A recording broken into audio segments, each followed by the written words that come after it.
Good day, walang kasing pogi. For today's video, nagpunta pala kami sa Tinampa.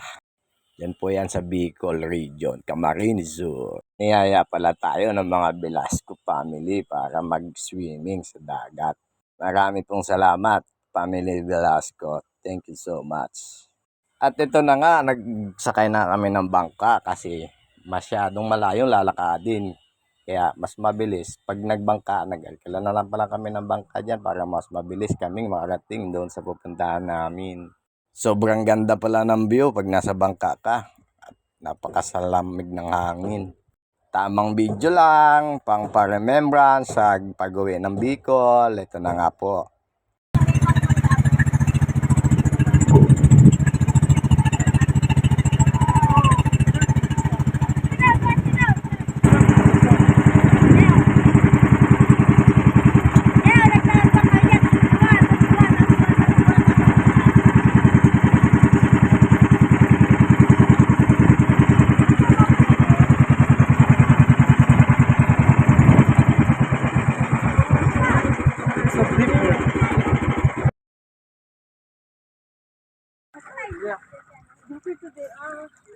Ito to basta ng buhok. Mali lang pala ni Jake. Hindi nga, hindi may kuha. Hermit din eh. Yun din ang hermit mo. Nagdara ko nin hair. Pero pwede ba yun? Nakatunyad ko din na may haraw-haraw yun. Wow, so clear today.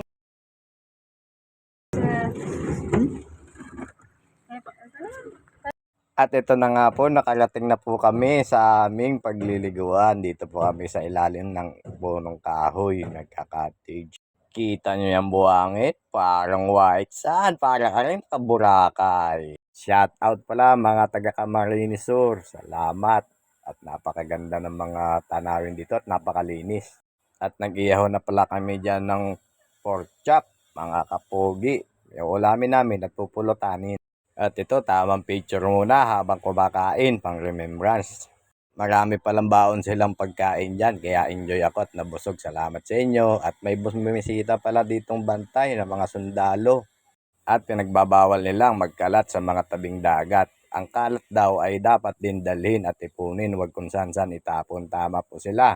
Maraming salamat sa inyo. Paalam sa inyo mga sundalo. Salamat sa pagbabantay sa amin. Salamat. At ito pala yung natira naming ulam at pwede ng pampulutan. Tamang inom lang mga kapugi. At pwede palang tumalon dito sa malaking batong ito. Sobrang taas yan mga pogi. Dito ko na po tatapusan ang video. Paalam! Na may